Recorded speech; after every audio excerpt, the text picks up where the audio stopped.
आज हम जिन चोरियों के बारे में बात करने वाले हैं, आपको सुन के अपने कानों पर यकीन नहीं होगा कि ऐसी चोरियां और डकैती भला कोई कैसे कर सकता है।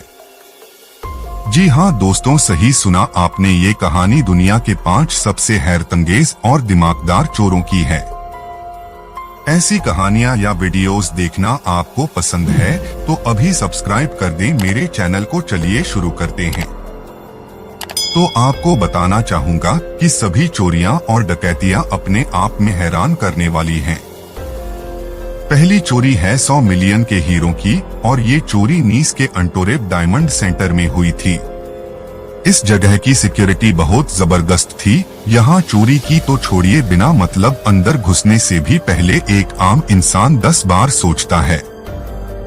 यहाँ अरबों के हीरे रखे जाते हैं। यहाँ लाजवाब सिक्योरिटी थी, पर सन 2003 के बाद सब बदल गया। 2003 में यहाँ एक चोरों की गैंग आई जिन्होंने करोड़ों के हीरे चुरा लिए, और इस गैंग का मास्टरमाइंड लियोनार्डो नोटार्ट बर्टोलो था, और इसी ने इस चोरी का प्लान बनाया। पर इसका कहना था कि इस चोरी का मास्टरमाइंड कोई और आदमी है, जिसने इसे अंदर की फोटो खींचने को बोला था, और एक बड़ी गैंग भी उसी ने इसे लाकर दी थी, जो अपने अपने काम में माहिर थे, जिन्होंने इस पूरी चोरी को अंजाम दिया। इस गैंग ने वहां के हर सिक्योरिटी सिस्टम को आराम से चकमा दे दिया। बस एक जगह इनसे गलती हो गई। दरअसल इस गैंग का एक मेंबर, जिसका नाम डवानो था, उसे चोरी का माल बाहर गाड़ी में रखते हुए पैनिक अटैक आ गया, जिसकी वजह से वो हड़बड़ी में गलतियां कर बैठा और कुछ सबूत वहीं रह गए। ये मास्टरमाइंड लियोनार्डो का अच्छा दोस्त भी था। उसके बाद एक और बात ये भी पता चली कि दिन सभी सिक्योरिटी सिस्टम्स काम कर रहे थे, और जब वहां के गार्ड ने आकर देखा कि सारे हीरे गायब है, तो उन्होंने इसकी खबर पुलिस को दी और लियोनार्डो पकड़ा गया। उसे 10 साल की जेल हुई। वो बोलता रहा कि वो इस कांड का मास्टरमाइंड नहीं है, पर उसकी इस बात पर किसी को यकीन नहीं हुआ, और आज तक चोरी का सामान नहीं मिला, और पुलिस उस अनजान इंसान की भी तलाश कर ही रही है। दूसरी चोरी $500 मिलियन साइबर हेस्ट। इस चोरी की शुरुआत 2007 में हुई। इसमें 30 देशों के 100 से भी ज्यादा बैंकों से पैसे ट्रांसफर किए, और न सिर्फ बैंकों से बल्कि ATM मशीन को भी हैक करके काफी बड़ी रकम चुराई गई। ये सारा कांड एक हैकिंग सिस्टम से हो पाया, जिसका नाम SpyEye था। सबसे पहले इन लोगों ने रशियन बैंक को अपना शिकार बनाया, फिर जर्मनी, चाइना और USA जैसे कई बड़े बैंकों को चुना लगाया। इन लोगों ने अरबों रुपए की चोरियां घर बैठे कर दी, पर पहले तो पुलिस इन्हें पकड़ ही नहीं पाई। पर 2014 में एलेक्जेंडर नाम के एक लड़के को पुलिस ने पकड़ा, जिसने ये SpyEye सिस्टम को बनाया था। इस लड़के ने ये सिस्टम बनाने की सारी पढ़ाई ऑनलाइन ही करी थी। इस सॉफ्टवेयर के वायरस को बनाने वाले लड़के, जिसका नाम हमजा था, उसे भी पुलिस ने पकड़ा। ये लड़का 24 साल का था और इस SpyEye सॉफ्टवेयर को बेचने का काम करता था।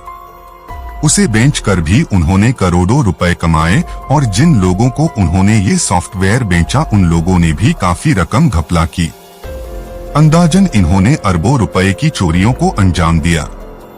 अब आपको थोड़ा बता दूं कि ये सॉफ्टवेयर काम कैसे करता है। दरअसल जो इंसान इसे किसी के भी कंप्यूटर या मोबाइल में डाल देता है, तो उसे उस इंसान या कंप्यूटर की पूरी जानकारी मिलने लगती है, और वो ये जानकारी कहीं भी बैठकर देख सकता है, और कंप्यूटर या फोन को वहीं से चला सकता है, और इसके बारे में किसी को पता तक नहीं चलता। और ये काम आज भी लोग धड़ल्ले से कर रहे हैं, तो इसीलिए आप सतर्क रहें।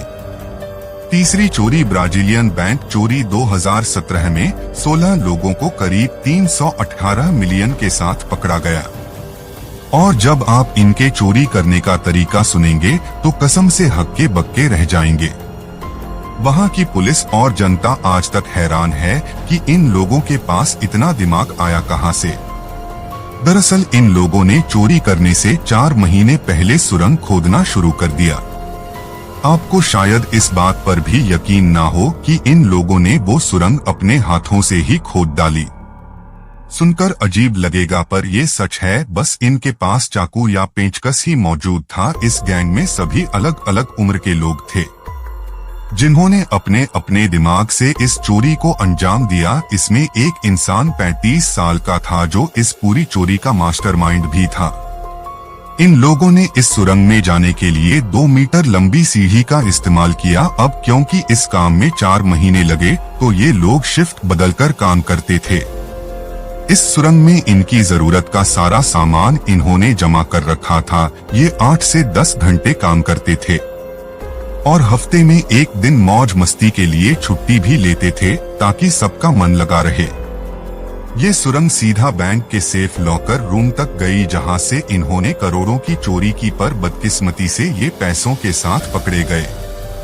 वहां की पुलिस ने ये तक बोला कि ये वाकई में बहुत दिमागदार चोर है। इन्होंने जो टनल बनाई वो काफी आधुनिक थी। इस सुंदर को इन्होंने सिर्फ अपने हाथों से खोदा, जो काबिलियत तारीफ है। चोरी number 4, France heist of the century. आपने कभी नहीं सुना होगा कि किसी चोर की चोरी लिखी डायरी से पकड़ी गई हो, नहीं सुनाना? तो मिलिए फ्रेंच गैंगस्टर जकर्स कसाइंद्रिक से। इन्होंने अपनी किताब में फ्रांस में हुई 35 मिलियन की चोरी का जिक्र किया था और इस तरह जिक्र किया था कि सीधा शक इनके ही ऊपर गया। दरअसल जब इनकी लिखी किताब सबने पढ़ी तो लोग समझ गए कि ये चोरी तो सच में हुई है और ऐसे ही हुई जैसे इस किताब में लिखा है।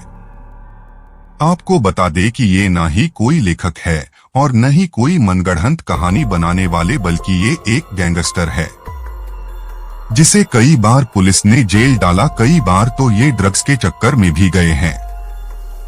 1967 में फ्रांस के एक सोसाइटी जनरल बैंक में इन्होंने चोरी की, जिसमें इन्होंने सुरंग बनाकर 35 मिलियन चुरा लिए।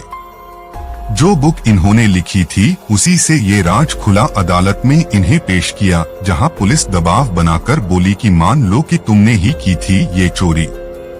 पर इनके वकील ने कहा कि ऐसे कैसे, किसी किताब के दम पर आप इन्हें सजा देंगे, कोई सबूत या गवाह लाइए। और इन्हें इज्जत के साथ छोड़ दिया गया। आपका क्या मानना है ये सुनकर? 5वीं और आखिरी चोरी ये अपने आप में एक अनोखी चोरी है, जिसमें चारों ने सोना चांदी हीरे पैसे नहीं बल्कि दवाइयां चुराई।